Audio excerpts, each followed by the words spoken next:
pas à poser des questions, à lever la main. Comme ça, on peut vraiment échanger. C'est vraiment, il faut en profiter. C'est rare d'avoir accès à des chefs de renom, des chefs pâtissiers de renom. Donc, n'hésitez pas à animer un petit peu la scène, à vous approcher, à poser une question. Voilà, je compte sur vous. Bienvenue. Ben merci de nous accueillir. Alors, j'ai une première question. Comment tu fais pour être chef pâtissier et être aussi mince? Je n'en peux plus de cette question, vraiment. Non, mais je sais pas. Pourtant, je mange, hein. C'est pas faute d'essayer. Ah, tu manges? Je mange, mais ça, je sais pas, ça ne marche pas sur moi. Donc, écoute, on va pas testes s'en plaindre. tous tes desserts? Ouais, je teste tout, ouais. Le minimum. Quand même. Ouais, clairement. Mais bon, c'est comme ça. Ouais, t'as de la chance. J'ai de la chance, c'est vrai. Alors, est-ce qu'on pourrait un petit peu parler de ton parcours, juste rapidement, les grandes étapes, je dirais, de ton parcours? Ouais, les grandes étapes, en soi, moi j'ai un parcours assez classique. J'ai commencé à faire de la pâtisserie après la troisième. J'ai fait un apprentissage parce que je trouve que c'était le meilleur moyen d'apprendre à faire ce métier. Je l'ai fait dans une petite boutique au Mans, de là où je suis originaire. Et les grandes étapes un peu clés qui ont suivi, c'est l'arrivée à Paris, dans les premiers grands restaurants, les concours que j'ai pu faire, comme le meilleur apprenti de France, les concours comme des concours de sucre artistique, qui petit à petit m'ont mené à pouvoir rentrer au Meurice, par exemple, qui était le premier palace dans lequel j'ai pu travailler. Et après, j'ai monté les échelons, je suis passé demi-chef de partie, sous-chef au Peninsula, chef adjoint au Georges V, et maintenant chef pâtissier au Burgundy. Voilà, donc c'est vraiment étape par étape, quoi. Et alors, parle-nous un peu de ton expérience à la télé. Mon expérience à la télé, c'était une super expérience, hein. Franchement, c'était trop bien. J'ai adoré, bon, maintenant ça fait un petit moment, hein. J'étais jeune. Mais c'était une... J'étais jeune. Oui, j'étais très jeune, ok, j'étais très jeune. J'avais 20 ans, j'étais très jeune. 20 ans? 20 ou 21, un truc comme ça. Bon, ça fait un petit moment. Mais c'était trop cool, j'ai adoré. Enfin, c'était un challenge vraiment top. L'émission était géniale. Enfin, je sais qu'elle n'existe plus maintenant, mais il y avait un vrai contact avec des professionnels. C'était très bienveillant. Et en même temps, il y avait quand même un challenge qui était assez fort. J'ai rencontré plein de copains avec qui je suis encore en contact maintenant. Enfin... Moi, j'en garde un souvenir vraiment très particulier dans ma mémoire. Et est-ce que tu dirais que c'est un peu un tremplin pour toi? Un tremplin, c'est difficile à dire. Après, ça a été un accélérateur, on va dire. Un accélérateur, ça a permis de faire des rencontres, En fait, c'est con, hein, mais de montrer ce que je savais faire aussi aux yeux de plein de personnes. Donc ça m'a fait peut-être gagner quelques années, on va dire. Voilà, ouais. Oui, parce qu'à 20 ans, on ne peut pas dire qu'on a un style déjà affirmé. Non, voilà, clairement pas. Non, c'est sûr, ce serait un peu déplacé de le dire. Donc voilà, ça m'a fait gagner quelques années, ça m'a appris à me connaître et puis à accéder à des postes auxquels j'aurais peut-être dû attendre quelques années de plus pour y arriver. Et donc au Meurice, tu as travaillé avec Cédric Grolet ou Maxime Frédéric? Avec Maxime Frédéric, Cédric Grolet, Thibaut Auchat, ouais, totalement, exactement. Je suis arrivé. Et combien d'années t'es resté là-bas? Je suis resté un peu plus d'un an. Je suis arrivé vraiment au moment où c'était un peu la folie, voilà. Et c'est génial. Encore une fois, j'en garde un souvenir vraiment très très beau. J'ai vu des choses extraordinaires. J'ai appris outre le métier de pâtissier, de savoir comment on communiquait sur ce qu'on faisait. C'est important, et puis de savoir comment fonctionnait une brigade. Enfin voilà, c'était une expérience un peu dorée que j'oublierai pas, je pense. Et après Georges V avec Michael. Voilà, quelques années un peu plus loin, Georges V avec Michael. Autre expérience, là pour le coup à un poste un peu plus haut. Donc avec beaucoup plus de marge de créativité, on pouvait faire vraiment plein de choses. Et puis Michael était vraiment une des plus belles rencontres de mon parcours professionnel, je pense, en termes déjà de professionnalisme et puis d'humanité. C'est quelqu'un qui est extrêmement bienveillant. Aujourd'hui, je trouve que, voilà, on est pâtissier, on sait faire de la pâtisserie, on sait diriger des équipes, mais on recherche aussi des gens qui sont humains, qui savent composer, qui savent diriger, qui savent manager, qui savent leader. Et Michael cochait toutes ces cases, donc c'était vraiment un bonheur de bosser avec lui. Ouais. Bon, son seul défaut, c'est qu'il ne répond pas au téléphone. Michael? Ah ouais, c'est clairement son seul défaut, ouais, clairement. C'est une catastrophe. Alors, parlons un peu de ce qui nous intéresse aujourd'hui, donc la figue, pleine saison. Exactement, ouais. En fait, en venant au salon, je voulais proposer quelque chose que les gens puissent comprendre, qui soit assez accessible, mais en même temps avec des produits que j'aime, qui sont centrés sur le produit. Donc je m'étais dit que ça pouvait être très sympa de faire avec vous une petite pavlova à la figue, aux feuilles de figuier, avec un petit peu de baie d'andaliman. Ça réunit plein de techniques que j'aime bien, un côté un peu linéaire que j'aime bien, et des assaisonnements presque cuisiniers qui me plaisent aussi. Donc voilà. Comme des sauces, un peu. Ouais, un peu, c'est ça, des assaisonnements, des condiments, des choses un peu condimentées que je trouve assez cool, ouais. Et ça, c'est pour manger? Ça, c'est pour regarder, d'abord. Regarde. Pour manger, ce sera juste derrière après. Ça On a va. prévu. On a prévu quand même. Ah, vous avez de la chance. Quand même. On n'est pas venu les mains vides. Alors, on y va? Ah bah allez, on y va. Parce que Tu es venu accompagner, je crois? je suis venu accompagné d'Antoine, du coup, qui est un de mes sous-chefs au Burgundy, voilà, qui était au Georges V avec moi aussi, donc qui a suivi un peu le parcours. Voilà. Sympa. Sympa. Ça va, Antoine? Parfait. Eh ben, écoutez, ce que je vous propose qu'on commence, c'est à faire la meringue. Alors, ce que j'aime bien sur cette pavlova, ça rejoint un peu des choses, comme je disais, que j'aime faire, c'est-à-dire c'est des choses qui sont faites avec un travail pâtissier, c'est-à-dire avec du pochage. Il n'y a pas de moule, il n'y a pas d'insert, il n'y a pas de voilà, tout est monté à la main. Vous allez voir, tout est poché à la main, et ça commence avec la meringue. Qui va être pochée un petit peu comme ça, un côté un peu linéaire, tiré avec les phases un peu des deux côtés. Du coup, tu vas utiliser une douille pétale? Je vais pas utiliser une douille pétage, je vais vraiment utiliser une douille Saint-Honoré classique. Classique. Classique, ouais, clairement, et je vais venir la pocher, vous allez voir, d'une façon juste un tout petit peu particulière. L'idée, c'est pas de révolutionner la pâtisserie, mais c'est de faire avec les éléments qu'on connaît déjà des choses un peu différentes, des formes, des styles qui changent, que j'aime bien. Le côté un peu rassurant quand même. Exactement, ouais, c'est ça, ouais. Je trouve que tu as dit quelque chose de très juste tout à l'heure. Tu as dit à 20 ans, on connaît pas trop son style, on sait pas trop ce qu'on veut faire. On sait pas trop enfin, on est encore jeune, quoi. Et je trouve que plus les années passent, enfin voilà, j'ai pris mon poste de chef pâtissier il y a un an et demi, bah, je commence à connaître un petit peu ce qui moi me plaît aussi, ce à quoi les gens sont réceptifs et la direction dans laquelle j'ai envie d'aller. Donc voilà, ça passe par plein de petites choses comme ça. Et effectivement, le fait de trouver des choses rassurantes qu'on connaît, mais qui sont un peu remises au goût du jour, c'est cette direction-là qui me plaît. Ouais. Et c'est vrai qu'au Burgundy on dit, hein, Ouais. c'est bien parce que c'est quand même un format très humain. Exactement. Je pense que tu peux voir tout de suite ce qui plaît pas. C'est ça. Ouais, exactement. Il y a une proximité avec les clients qui est quand même assez forte. On a une équipe qui est aussi plus petite. Enfin, moi, je sortais de grandes maisons comme le Georges V, etc., qui étaient quand même des gros paquebots. Hein. On était 40 pâtissiers, enfin voilà, et 100 cuisiniers. Là, de retrouver un aspect un peu plus humain, un peu plus restreint, était quand même cool. Et effectivement, il y a une proximité avec le client qui est vraiment directe. Voilà, il y a des choses qui passent moins. Et ben, c'est cool. On sait un petit peu aussi où aller. Ça, c'est assez plaisant, je trouve. Alors là, c'est une meringue à la française? Ouais, c'est une meringue française, absolument, ouais. Donc, pour prendre un peu d'avance, on en a déjà poché quelques-unes d'avance. Mais voilà, l'idée, c'est de venir vraiment faire une base un petit peu pochée comme ça, de façon très droite, avec un côté poché d'un sens et l'autre dans l'autre sens. Exactement, et on va revenir faire le même mouvement après avec notre crème dessus. Ça, c'est ce qui va servir de base au dessert. Ouais, exactement, ouais, c'est ça. Comme tu as dit que tu n'utilisais pas de moule. Non, il n'y a pas de moule sur ça, ouais, exactement. Et c'est vrai que, voilà, comme je dis, c'est un truc que j'aime bien faire, que j'aime bien qu'on se force à faire dans nos pâtisseries. Par exemple, la tarte citron qu'on fait, c'est pareil, voilà, c'est quelque chose, on n'a pas besoin de moule, on n'a pas besoin de montage. On fait un montage, mais qui est vraiment fait à la main. Voilà, on n'a pas de choses qui nous servent à faire ça. Et ça, je trouve ça assez gratifiant, et pour nous, et aussi pour remettre aussi en avant notre travail de pâtissier, en fait, de pâtissier, de savoir-faire, tout simplement, de ne pas devenir juste des utilisateurs de moules. Enfin, c'est aussi important d'entretenir ça, finalement. Oui, c'est spontané, instantané. Alors, bah ouais, c'est ça, mais c'est quand même travaillé. C'est des gestes qui s'apprennent. Vous voyez, par exemple, pour faire la tarte citron, bah, c'est des gestes qui s'acquièrent. Quelqu'un qui arrive dans l'équipe, il ne va pas savoir le faire au bout d'une semaine. Il va falloir qu'il s'entraîne, il va falloir qu'il prenne le coup de main, le savoir-faire. Et ça, je trouve ça hyper cool de voir sortir après des gens qui ont travaillé avec nous avec quelque chose en plus, quoi. Oui, et du coup, c'est pas régulier finalement quand tu vois le dessert. C'est ça, c'est un peu vivant, c'est un peu... Bon, celle-ci a pris un peu la chaleur, hein, forcément, on a un peu voyagé. Elle tire un peu là. Ouais, voilà, c'est pas... Voilà. Mais dans l'idée, c'est ça, c'est d'avoir un truc un peu vivant, un peu irrégulier, quoi.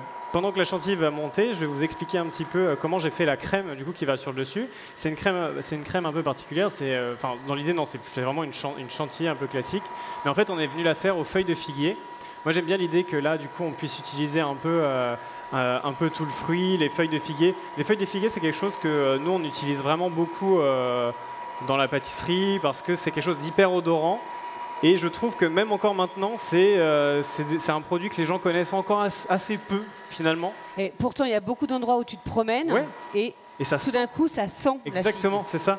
Et ça que je trouve génial, c'est que c'est un produit qui marche très très bien en pâtisserie parce qu'il s'infuse de façon hyper puissante dans les produits qu'on peut faire. Et tout de suite, ça connecte à un truc d'enfance ou à un truc rassurant, voilà, que les gens connaissent. Donc là, tu as mis des feuilles de Voilà. Alors, feuilles. des feuilles de figuier. Alors ça, celle-ci, on l'a déjà faite en amont parce qu'il faut que ça infuse pendant 1 heure. Mais en gros, les feuilles de figuier, voilà, ça se présente comme ça. Et quand elles sont cueillies vraiment à pleine maturité des arbres, en fait, donc c'est-à-dire là, en ce moment où il y a à peu près 1 mois, elles sont vraiment hyper odorantes. Et vraiment, quand vous les coupez, vous voyez, vous avez une odeur de feuilles de figuier qui est assez sympa et qui va vraiment bien se mélanger dans tous les corps gras, dont la crème. Donc là, on a fait cette infusion avec une petite heure d'avance. Et ce qu'on va faire, c'est qu'on va venir la chinoiser. On va venir la chinoiser pour retirer les feuilles et pour garder justement uniquement la crème qui est infusée.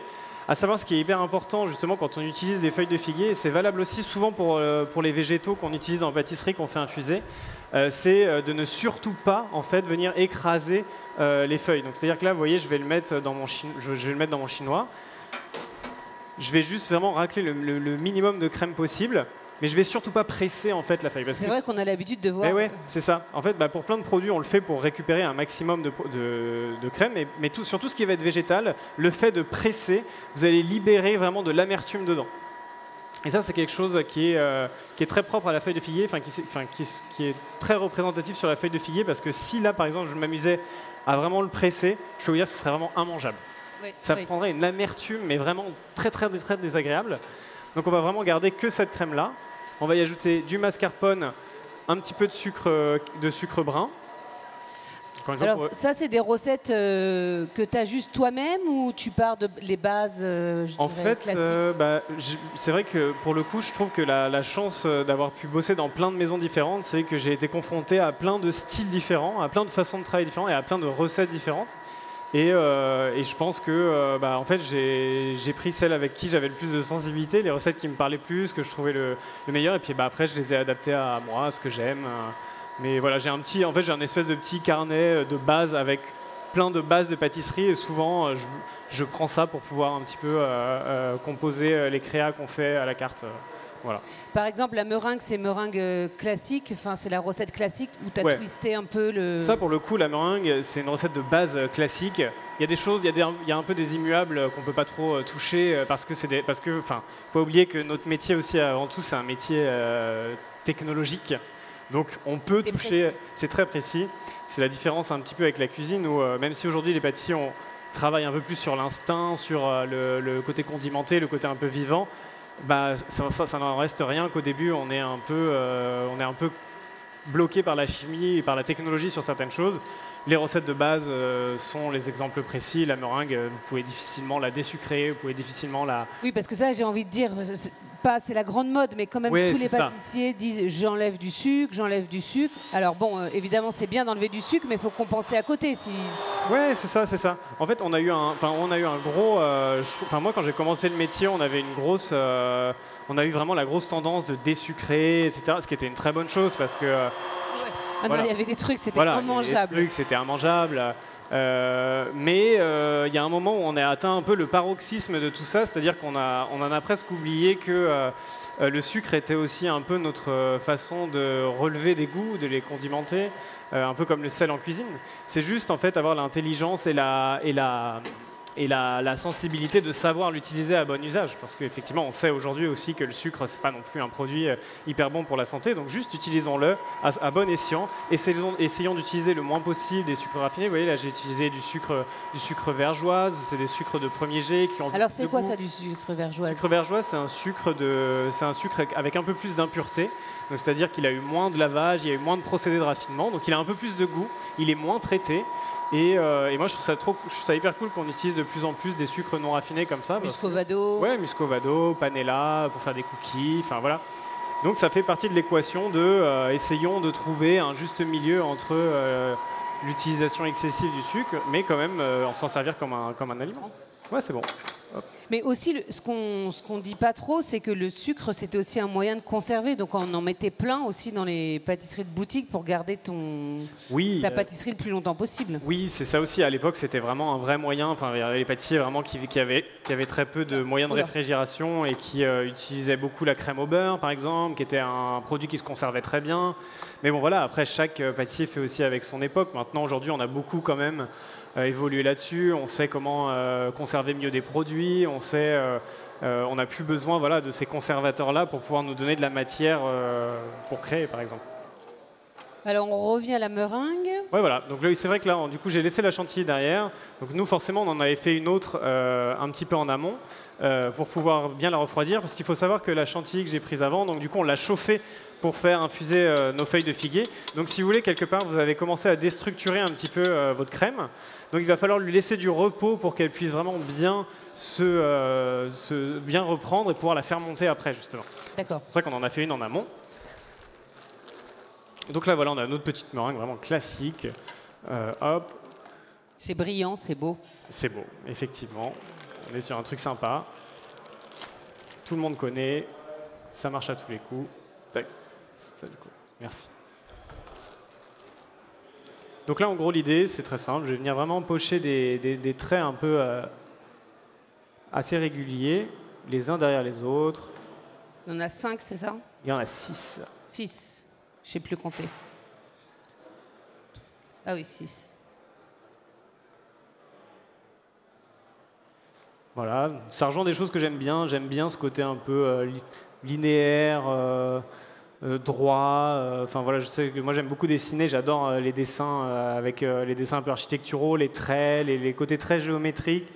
Mais en même temps, ce côté un peu vivant où on ne va pas forcément rechercher la perfection on reste dans un métier qui est vivant, donc j'aime bien aussi l'idée qu'on fasse un truc qui n'est pas parfait. Enfin, là, c'est quelque chose aussi que j'essaie de dire aux équipes souvent. Je leur dis, faut que ce soit vivant, faut que, je n'ai pas envie que le pétale soit posé là ou là comme ça. Enfin, voilà, faut travailler la sensibilité un peu de chacun d'entre nous. Et ça, je trouve ça cool aussi d'aller dans cette direction. Et donc voilà, donc là, j'ai tourné la plaque. Comme ça, du coup, je vais faire le mouvement et de l'autre côté, ça, je vais avoir un peu, je vais casser un peu cette régularité. Tac. Pareil, 6. Pareil, 6. 6 de l'autre côté. Et là, du coup, ça va me faire une base. Ça va me faire une base de meringuée, sans qu'il y ait pour autant trop de meringue. Vous voyez, ça va vraiment me faire une assise. Ça va être quand même assez épais pour pas que ça remouille trop vite. Et je vais juste venir mettre dessus un petit peu de baie d'andaliman. Donc de la baie d'andaliman. Et ça, regarde ça sent hyper bon. Mais c'est très fruité. C'est très fruité, exactement. C'est une sorte de poivre, beaucoup moins fort qu'un poivre, qui a un côté vraiment plus fruité, qui sont un peu poivre de timut. Tu vois, c'est des choses qui donnent vraiment sur les notes d'agrumes, etc. Et que moi, j'aime beaucoup marier avec la figue parce que ça va rester une épice qui est assez soft. Quoi. Voilà, ça va pas être trop puissant. Et ça, je trouve ça assez cool. Et donc, du coup, on va juste en parsemer un tout petit peu dessus avant la cuisson. Parce qu'à mon avis, c'est quand même très puissant. Alors, c'est pas si puissant que ça, en fait, justement. C'est ça que j'aime bien. Au nez, c'est... Alors, au nez, c'est fort parce que là, on vient de la mixer. Mais en soi, tu vois, c'est pas si puissant que ça, justement. C'est assez floral et c'est ça qui est cool. Donc ça, tac, on se la met au four. Et au bout d'une heure et demie, du coup, vous avez des petites meringues qui se décollent comme ça, qui sont donc nickel. Et on va pouvoir faire notre montage dessus après. Alors, moi, j'ai une question. Comment tu fais pour pas que ça détrempe, justement, et qu'après, la meringue, elle perde son croquant? Parce que c'est un peu ça, le challenge. Oui, exactement. Alors là, je vais pas le faire parce que je vais le faire devant vous. Mais nous, sinon, on met une toute petite couche de beurre de cacao au pinceau dessus. Beurre de cacao. Beurre de cacao, ouais. En fait, le beurre de cacao a une particularité, c'est qu'il est isolant, vu que c'est vraiment le chocolat, uniquement le gras du chocolat qui fige. Et le fait de le mettre entre la meringue et la crème qu'on va mettre dessus, ça va permettre de l'isoler et de pouvoir la garder au moins une journée. Alors, on ne pourra pas la garder 2 jours, hein, mais une journée en gardant justement bien le croustillant de la meringue. Donc ça, c'est assez sympa, je trouve. Donc on a notre meringue, on a notre chantilly.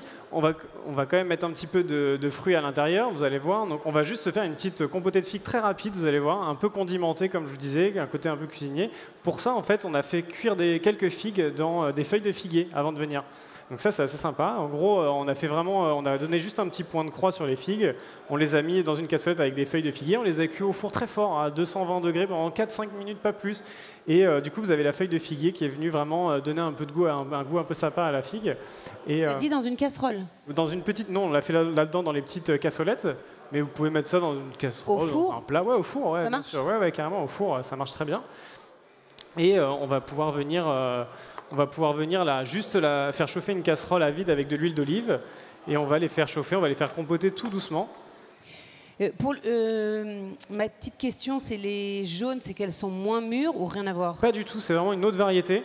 Donc nous, enfin, on a la chance de bosser avec Pierre Beau, qui est dans le sud, qui fait des figues qui sont juste incroyables. Là, c'est la pleine saison. Et effectivement, il a et des vertes et des Comme les tomates, quoi. Comme les tomates, exactement. Mais il n'y a pas non plus 36 000 couleurs pour les figues. Non, non, vraiment, en général, il y a vraiment des nuances de foncé, mais la plupart, elles sont ou violettes ou vertes. D'accord. Moi, j'aurais dit jaune, mais... Ouais, vert, jaune, ok, ça me va. Donc là, tu as récupéré tes figues chauffées. Voilà, c'est ça. Donc là, on les a faites avant de venir, bien sûr. On va les couper un peu grossièrement comme ça, pour garder la chair. Enfin, vous voyez, ça, c'est les figues de chez Pierre Beau. Elles sont vraiment genre incroyables. Elles ont vraiment une sucrosité naturelle qui est genre folle. Ça, je trouve ça super de bosser avec des producteurs comme ça aussi, qui nous amènent des produits qui sont juste incroyables. Enfin, nous, c'est vraiment on est comme des enfants, quoi. C'est des petits bonbons. Exactement, c'est des petits bonbons.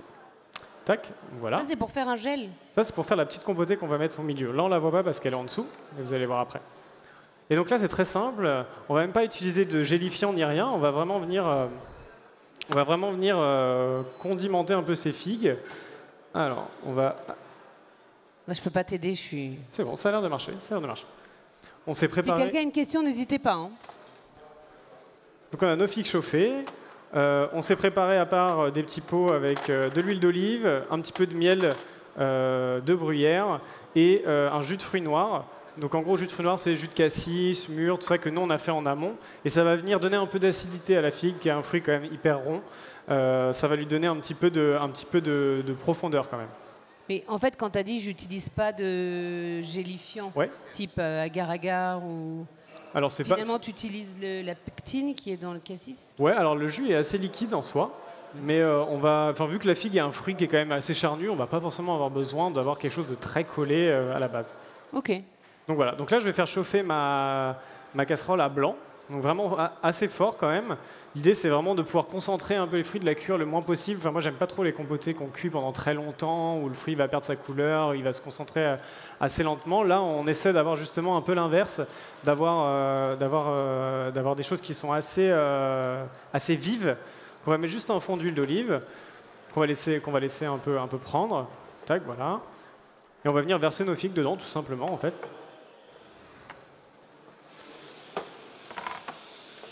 Je vois qu'il y a des petites bouchées en préparation. Et bien sûr.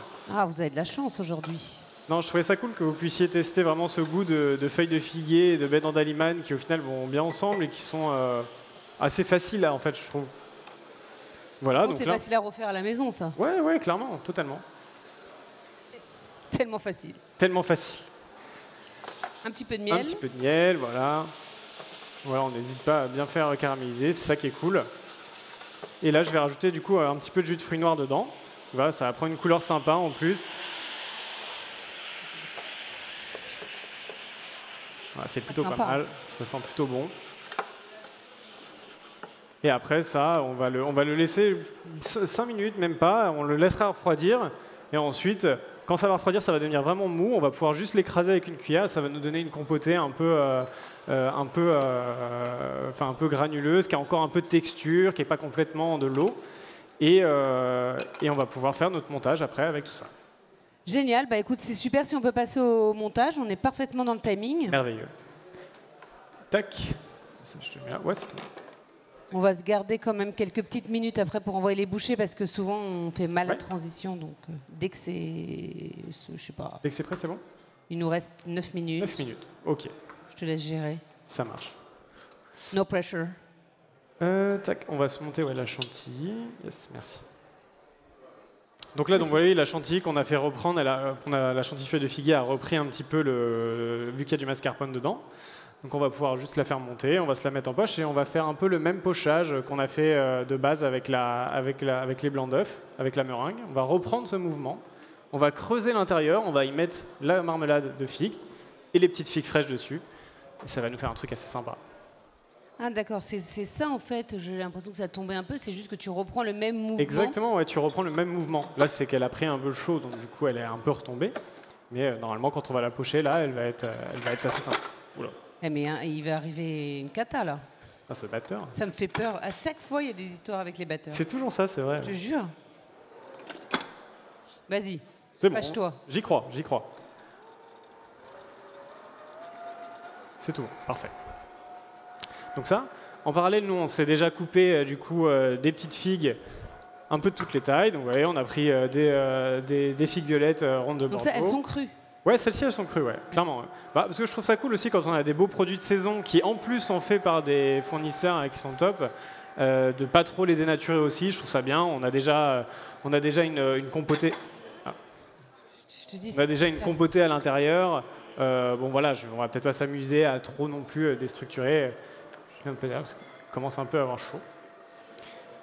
Tac, on a préparé des petits oxalis à côté, qui sont des petites fleurs qu'on utilise beaucoup en pâtisserie et en cuisine en ce moment, beaucoup. c'est très à la mode. C'est très à la mode, c'est un peu acide, c'est sympa, c'est joli, ça vient bien finir un peu tout ça. On va se préparer une petite poche de miel pour faire briller un peu tout ça après. Un petit zeste de citron vert, évidemment, et la fameuse compotée de figues, du coup, qu'on a préparée. Donc là, ça, on l'a faite hier, pareil, elle a ramolli, on l'a écrasé un peu à la cuillère, et ça nous donne voilà, vraiment quelque chose de brillant, de beau. C'est une couleur magnifique. C'est assez sympa. Ça, tu vas le mettre où? Ça, je vais le mettre au milieu. On ne le voit pas, mais il sera bien dedans. D'accord. Hop. Ah oui, tu m'as dit que tu allais creuser. Eh ouais, c'est ça, exactement. Ah, au milieu? Au milieu, ouais. En fait, on va faire notre pochage avec la chantilly et les figuiers. Et avec une petite cuillère à pomme parisienne qu'on va chauffer, on va venir creuser le milieu. Donc ça ne se voit pas, pour qu'il y ait moins de crème aussi. Et puis rajouter le fruit avant de faire la finition. Ça, c'est quelque chose que tu sers au tea time?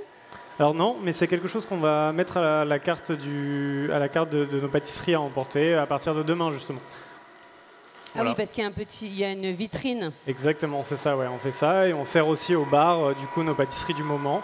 Et à partir de demain, du coup, on mettra la petite pavlova à la carte.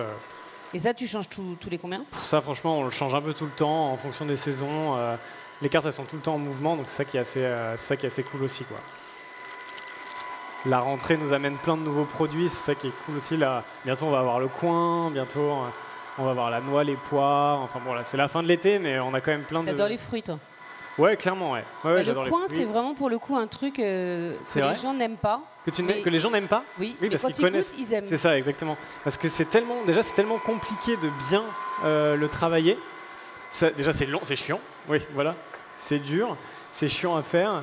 Mais quand c'est bien fait, ça vaut vraiment le coup. Ouais, j'ai changé d'avis sur le coin il y a longtemps. Ouais. Pas mal. Mais c'est clair, je ne vais pas en acheter pour le faire chez moi. Non, je peux comprendre. Je peux vous assurer que moi non plus. Hein, voilà. C'est bien au labo, mais à la maison, non. On va bientôt être bon. C'est parfait. On va peut-être pouvoir amener les petites dégustations. Ou après, tu veux le faire après? Vous avez faim? Vous avez des questions? Ah, questions.